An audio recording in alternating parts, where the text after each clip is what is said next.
El Señor esté con ustedes. Del Santo Evangelio según San Mateo.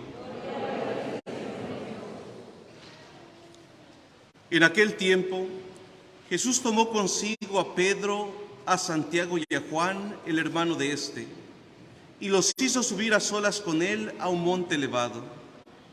Ahí se transfiguró en su presencia. Su rostro se puso resplandeciente como el sol, y sus vestiduras se volvieron blancas como la nieve.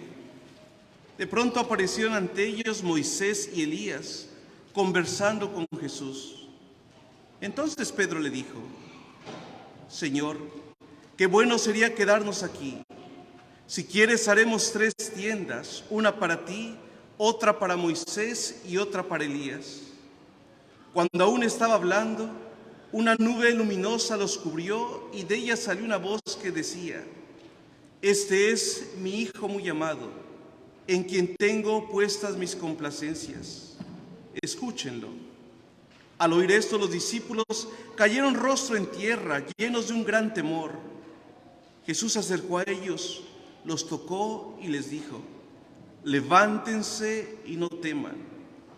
Alzando entonces los ojos, ya no vieron a nadie más que a Jesús. Mientras bajaban del monte, Jesús les ordenó: No le cuenten a nadie lo que han visto, hasta que el Hijo del Hombre haya resucitado de entre los muertos. Palabra del Señor. Siéntense un momento, por favor.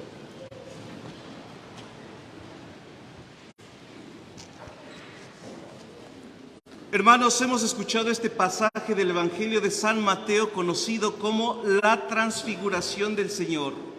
Y les voy a dar 3 claves para entender de manera más profunda este texto. En primer lugar, Jesús sube con sus apóstoles a una montaña, un monte alto. Recordemos que en la Sagrada Escritura, la montaña, el monte, el lugar alto, significa el lugar del encuentro del hombre con Dios. De esta manera, por ejemplo, Moisés sube al Sinaí para encontrarse con Dios y recibir los 10 mandamientos, las tablas de la ley. Jesús, cuando predica las bienaventuranzas, se sube a un monte, una colina y comienza a predicar. El mismo sacrificio de Cristo en la cruz ocurre en el monte Calvario. La transfiguración, el texto de hoy, ocurre en un monte. Jesús sube. Fíjense cómo esto se asemeja también a la liturgia, a la Santa Misa. El altar está en alto no solo para que la gente vea lo que sucede en el altar, sino la altura del altar significa eso, elevarnos a Dios para encontrarnos con Él. Y así como Cristo sube al monte Calvario para ofrecer el sacrificio de su vida en la cruz, así el sacerdote sube al monte del altar para que ahí ofrezca el sacrificio de Cristo en la cruz, y al mismo tiempo para nosotros, hermanos, es una invitación a elevarnos para encontrarnos con Dios. Segundo detalle, Moisés y Elías. ¿Por qué Jesús aparece con Moisés y Elías? Moisés fue el que entregó las tablas de la ley y es una figura muy importante en el pueblo judío. Moisés es el origen de los mandamientos de Dios y se le tenía un gran respeto. Elías, por otra parte, era considerado como el mayor de los profetas.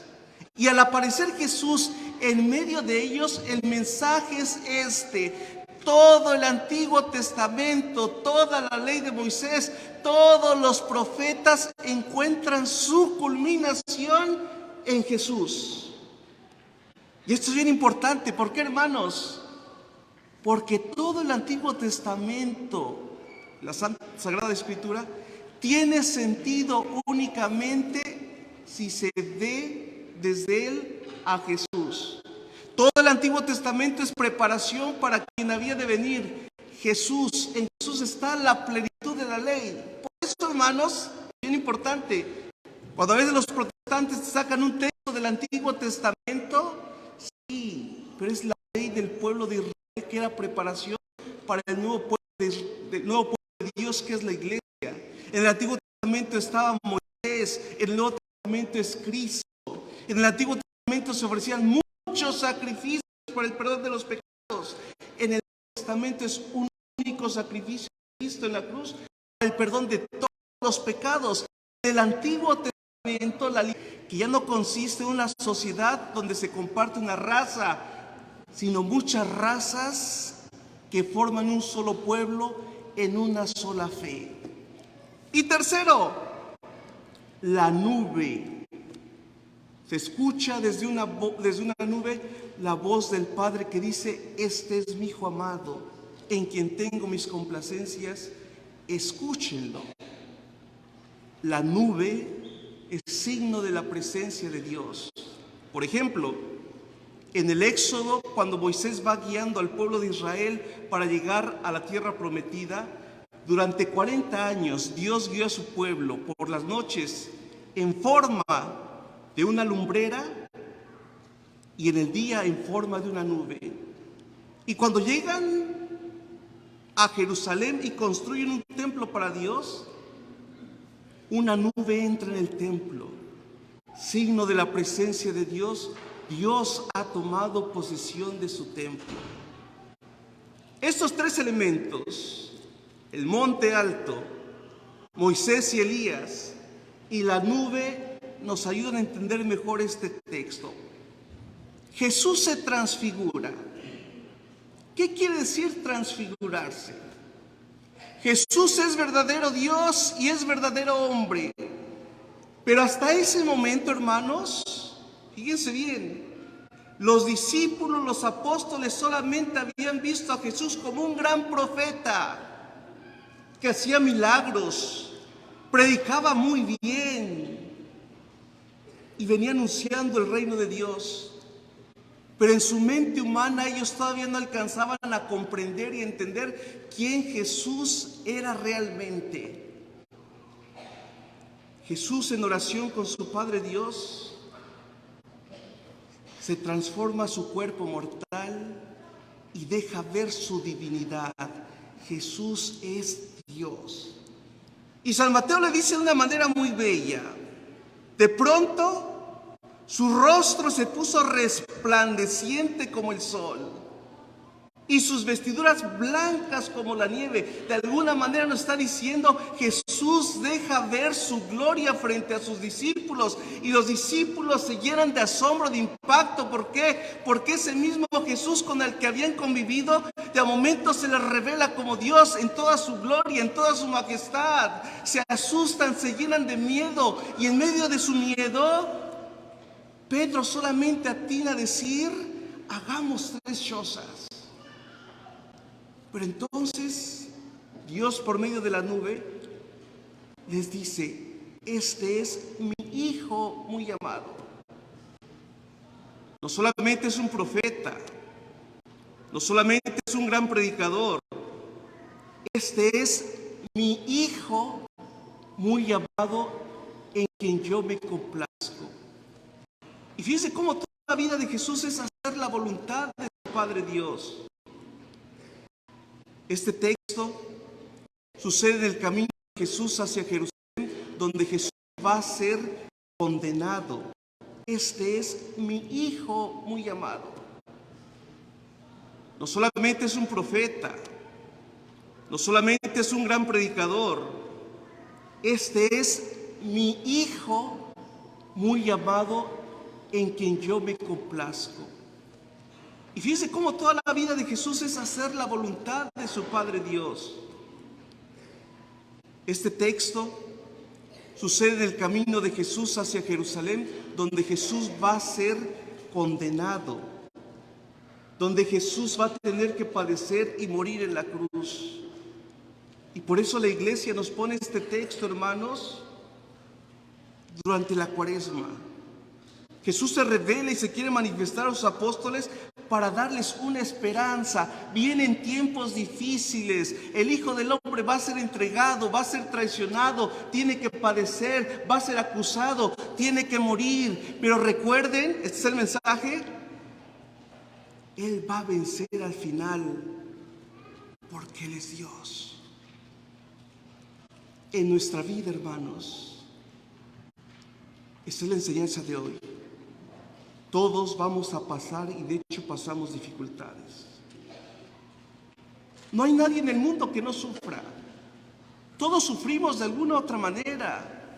Enfermedad, vejez, incomprensiones, soledad, depresión, ansiedad. Todos de alguna u otra manera llevamos cruces en el camino. Todos de alguna u otra manera, a ejemplo y como Cristo, caemos. Y todos en algún momento nos sentimos desesperados y tenemos ganas de abandonar la cruz, de dejar todo aventado. Hoy este mensaje es: hermanos, Jesús nos muestra lo que estamos llamados a hacer. Si nosotros perseveramos, un día estamos llamados a transfigurarnos, es decir, a transformarnos en aquel que nosotros creemos, a cristificarnos, a participar de la victoria de Cristo. Porque si estamos llamados a participar en su muerte, Él también nos llama a participar de su resurrección, y esta es nuestra esperanza. Pero fíjense bien, mientras llegue ese día, nosotros estamos llamados a convertirnos, a transformarnos, a hacernos más cristianos. ¿Cómo? A través de nuestra vida que sea ejemplo, imagen de Jesús de Nazaret. Acuérdense de una palabra clave en la Cuaresma: conversión.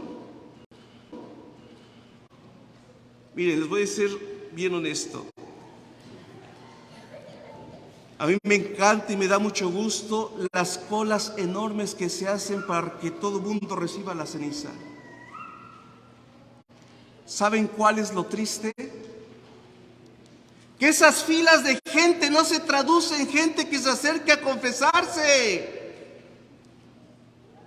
Esa es una tristeza y una desgracia, porque se supone que el miércoles de ceniza todos los que nos acercamos a recibirla es porque hicimos un compromiso público delante de Dios y de nuestros hermanos a iniciar un proceso serio de conversión, de acercarnos a Dios, de cambiar, de transfigurarnos.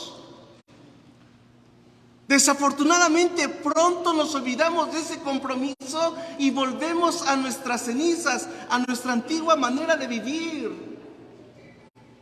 No, hermanos, hoy la palabra de Dios nos recuerda: este es mi Hijo amado, escúchenlo. ¿Y qué es lo que viene a predicar Jesús? La conversión, la salvación, el amor y la misericordia de Dios que se da cuando nosotros reconocemos nuestras faltas, nos arrepentimos y hacemos una decisión firme de cambiar, de luchar contra nuestras propias pasiones, contra nuestras propias inclinaciones, contra nuestro egoísmo, en contra de nuestros pecados.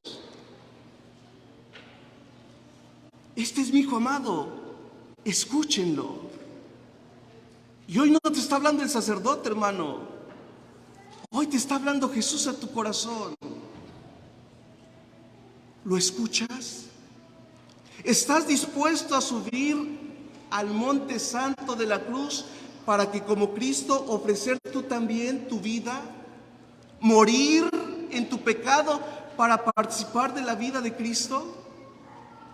Miren, participar en la Santa Misa significa participar del mismo sacrificio de Cristo.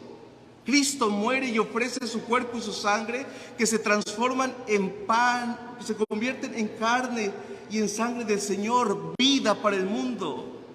Cuando nosotros, cada vez que nos acercamos a participar en la Santa Misa, cada vez que celebramos juntos el sacrificio de Cristo en la cruz, estamos llamados a morir a nosotros mismos y a transformar nuestra propia vida, nuestros pecados, nuestras miserias, es una ofrenda agradable a Dios.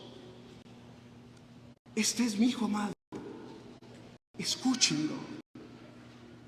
Pidámosle hoy, hermanos, al Señor esta gracia de reconocer nuestras faltas, nuestros pecados. Pedirle al Señor que suscite en nosotros deseos sinceros de conversión. Ojalá, hermanos, y hagan propósito, todos deberíamos acercarnos a confesarnos. Dice el mandamiento de la Iglesia, por lo menos una vez al año, y participar del amor, de esa misericordia, de esa Jesús nos ofrece. Sea.